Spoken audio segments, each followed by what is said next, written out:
Hello and welcome back to another Euro Fantasy video. Today we're going over the best wildcard team for the quarterfinals. Now this has obviously been a very popular strategy with a lot of people saving their wildcard for the quarterfinals.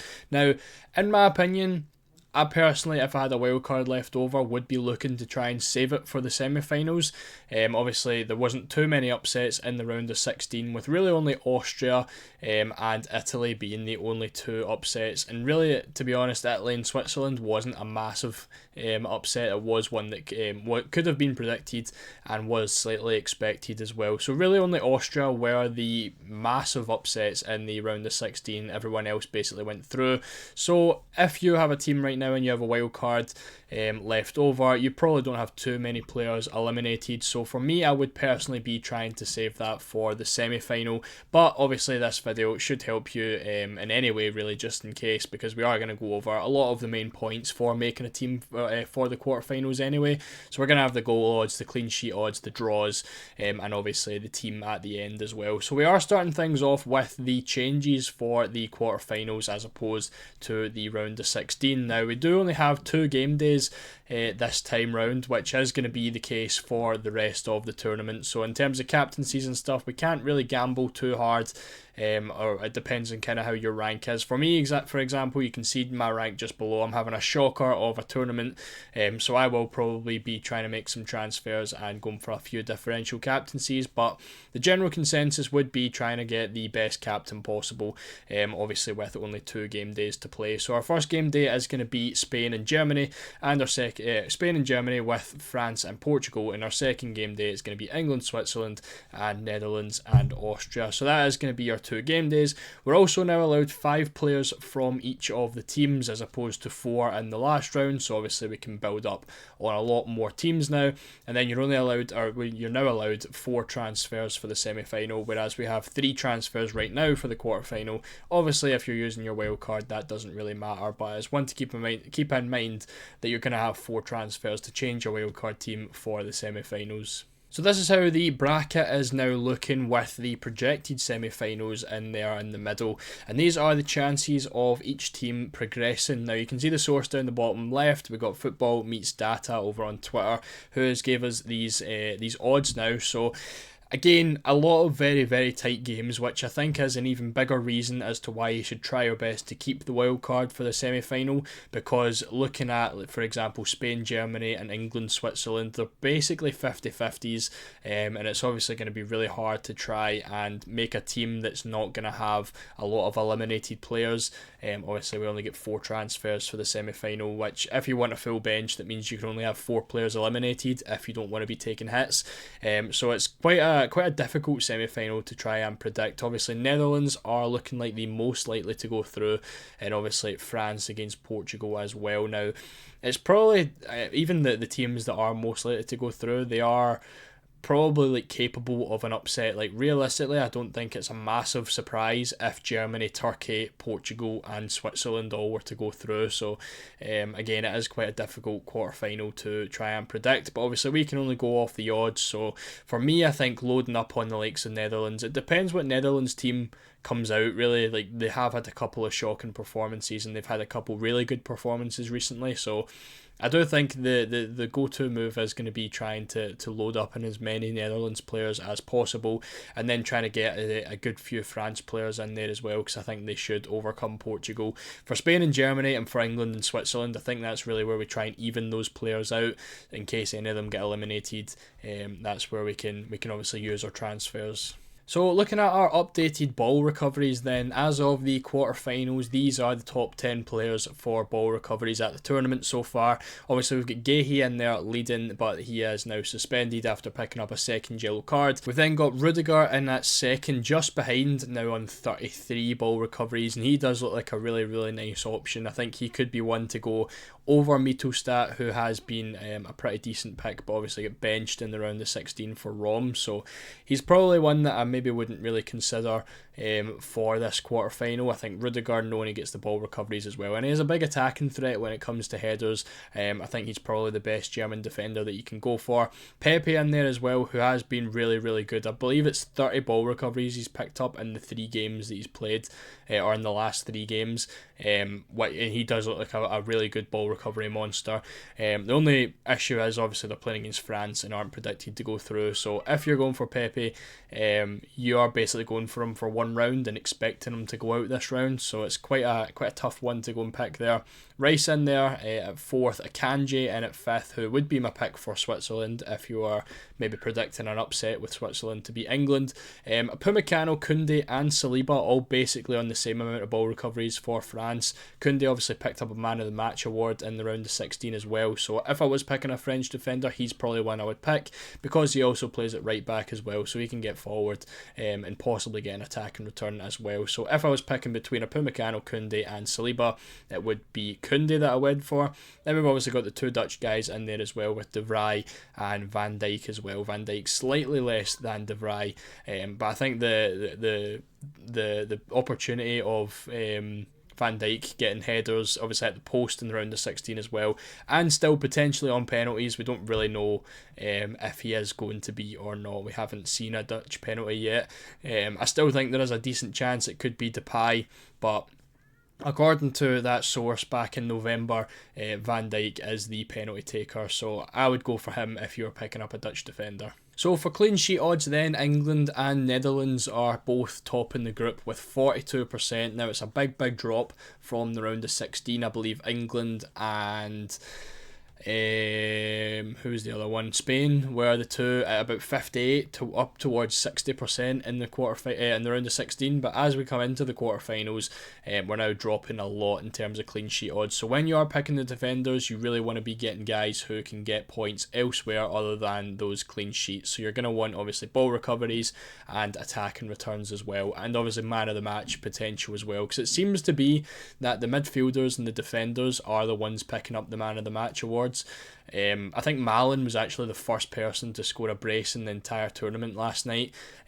So again, strikers aren't scoring enough to be able to pick up those man of the match awards, and it's midfielders and defenders that are doing it. So you want to be getting in those guys who can really change the match and pick up those extra 3 points. So England and Netherlands are the best for clean sheet odds, and then slightly behind them is going to be France up against Portugal at 38%. Portugal in behind them at 31, a bit of a drop there against France, of course. Then on the other side, they're also joint with Switzerland and Spain, who are also at 31%. And then we've got Germany at 29%, and then right down the bottom, very low, 17%, we have Turkey against Netherlands. So obviously you want to be more targeting players like England from England and Netherlands in your defence, but again, still pretty low in terms of those clean sheet odds, so you probably are going to want to be getting guys with ball recoveries and attack and return potential. For our goal scorers, once again, it is very low. We only have Kane at the top with a 33% chance of scoring, and again, I think your likes of Ronaldo, Morata and stuff were right up at 51% in the last round. So our top 3 this week is going to be Kane, Gakpo and Mbappe. Again, no real surprise there based on the fixtures they've got. Obviously Kane against Switzerland and Gakpo against Turkey on paper are going to be decent fixtures, and Gakpo does look like a really nice option. I think he would be one of the attackers that I would be heavily considering for the round of 16. Mbappe at 30, Ronaldo only at 27, joint with Bellingham, Depay and Morata all at 27% as well. So again, Bellingham in there being the only midfielder, which is definitely one to consider if you want to go with an England attacker. Havertz at 24, Malen at 24, and also Foden's creeped his way in there as well at 24%. So these are obviously the attackers and the midfielders that we want to be considering when making those wildcard teams. So in terms of planning for your wildcard team and really looking forward into the semi-finals, this is what I've put together in terms of the best structure for your team and how many players to have from each of those teams. So you can see up the top, we've got 2 players from Spain, 2 from Germany, 4 from Netherlands, 0 from Turkey, 1 from Portugal, 3 from France, 2 from England and 1 from Switzerland. Now, based on the odds and stuff of teams to go through, obviously Spain and Germany is a really, really big 50-50. So I've decided to spread them out evenly and go from 2 from each team, which means no matter who goes through from that, we are going to be okay for the next round. Now, Netherlands is the one that I have put a lot of focus on. Now, maybe you think differently, but I do think Netherlands are going to beat Turkey. So 4 players from Netherlands and 0 from Turkey there, because really from Turkey I think the only decent option is going to be Arda Güler. And even then, he's not really been picking up a huge amount of points. So personally, I've left Turkey out of the running for the quarterfinal wildcard team. Again, obviously France as well, a big favourite. In terms of the big scale, France are the second favourites in the quarterfinals to go through, playing against Portugal. I do still think it's worth having one Portuguese player in there. If you wanted to play it really safe, you could also go for 2 from each of those teams, take one France player out and go for a Portugal player. That way it's totally safe. But for me, I do think France is going to overcome Portugal and make it into the semis. Then I've got 2 from England and 1 from Switzerland. Reasoning for that is I do think there really is, like, you could maybe go for argue Xhaka as well, but I think Akanji is going to be the main guy and one of the main point scorers for Switzerland. I don't think there's really many that stand out. Obviously you've got like Vargas and stuff who have picked up other points, but still a really difficult fixture against England in the grand scheme of things, and obviously England are at the top for clean sheet odds as well, so maybe Switzerland attackers aren't the best choice to go for.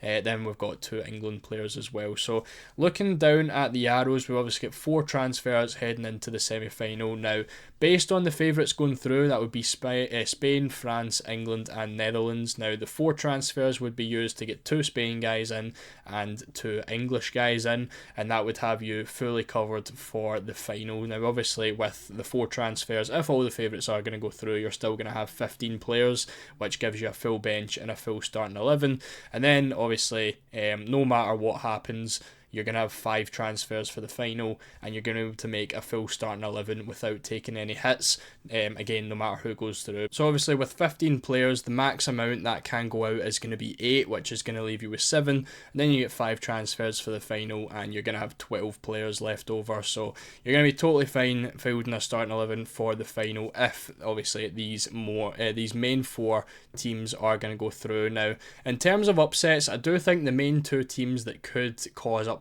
are going to be Switzerland and Germany. Now, again, we are covering this off enough where we're splitting up Spain and Germany and kind of still splitting up Switzerland and England. So again, Germany and Spain's just going to be the exact same. Instead of putting 2 Spain players in for the semi-final, you're going to have 2 extra German players, and then we're going to have 1 extra French player and then 1 Switzerland player coming in as well. That would be the 4 transfers. Now that's going to leave you with 14 players, which means you're going to have 1 extra player unavailable for the team unless you want to take a -4 hit. But again, the bench is kind of meaning a little bit less now that there's only 2 game days. You're only allowed to make 1 switch from the first day onto the second day players, so I don't think it's the end of the world having 1 player unavailable on the bench, and you're really only going to have 2 transfers. But if you really wanted to, there is the option to take a -4 hit and then have a full starting 11, a full 15 players to field for the semis. So that's what I've went for. I do think it is quite a safe option, obviously, based on the teams that are expected to go through. We would have a full 15 available. So basing the team off of that graphic and basically putting in players from each for the same amount of numbers as we had planned, this is the wildcard team that I have planned out. Now we've got Costa and Pickford in goals. I do think it's probably just the best goalkeeper pairing that you can go for. Costa is the only Portuguese player I have went for. Again, you really just need to pick goalkeepers on either side of the bracket. Now, obviously Spain and Germany, I can personally see that being a high scoring game. I think there is going to be a lot of goals in that. Other than that, you're going to have obviously Portugal and France on night 1. So if you wanted to go for Maignan, you could maybe make the change from Koundé over to Pepe. If you really wanted to go for maybe Pepe's ball recoveries, that is a 50-50 option you could go for. So again, Costa to Maignan and Koundé to Pepe. That way you're still keeping the same amount of players from each of the teams, but just swapping them over a little bit. And then obviously I think Pickford is going to be the best option for the other side of the bracket. You're either going for Pickford or you're going for Netherlands, so that would be Verbruggen. So I think with Gahey out, Pickford is a bit more of a better option. Otherwise, as you can see with this team, we've got 2 Dutch defenders. We don't really want to be tripling up on the Dutch defence, because I don't think the clean sheet is going to be guaranteed. Obviously, the odds are really, really low now. But we have picked out Ake, and we've got Van Dijk as well. Again, already mentioned Van Dijk with the ball recoveries, and Ake has been really, really nice throughout this tournament with ball recoveries as well, and picking up a few attacking returns as well. Got Rudiger in there, definitely the best German defender that we obviously mentioned already, second for ball recoveries in the game. Koundé, again, mentioned him as the best French defender. Then we've got Akanji as well, who I also mentioned earlier. In terms of the midfield, Fabian Ruiz, again, you can really go for any Spain defender. If you prefer Rodri, go for him. If you prefer Nico Williams, go for him. Get Kante in there as well. Now, Kante is going to be one who is very hit and miss. He does pick up a couple of ball recoveries, usually about 6, which gets you an extra 2 points, but he is one who has a really, really nice chance of picking up man of the match points, because obviously as we get into the later stages, there's going to be less goals, and as I mentioned before, midfielders and defenders seem to be picking up the man of the match awards. Kante's already picked up 2 this tournament, so he has a decent chance of picking up maybe 7 or 8 points, and I think he does look like a very, very decent option.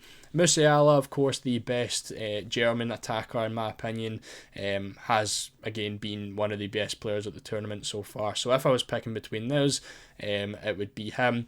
I would have probably picked Gundogan if he took the penalty in the round of 16, but apparently I've heard that he gave it away again, which means we've had 2 German penalties and he's not took a single one of them. So for me, I would be probably just missing him out, and going for Musiala here. Xavi Simons as well picked up 2 assists for Netherlands last night, and again, just another one to go for, obviously, when we're trying to get 4 Netherlands players. He looks like he's pretty nailed as well. He's been in the Netherlands starting 11 in the last 2 games, and they have played really nicely in those. He's played really well in those as well. Then we've got Jude Bellingham as well. Now, he's another one that could be a bit of a 50-50. Obviously, you can see Yamal up front as well.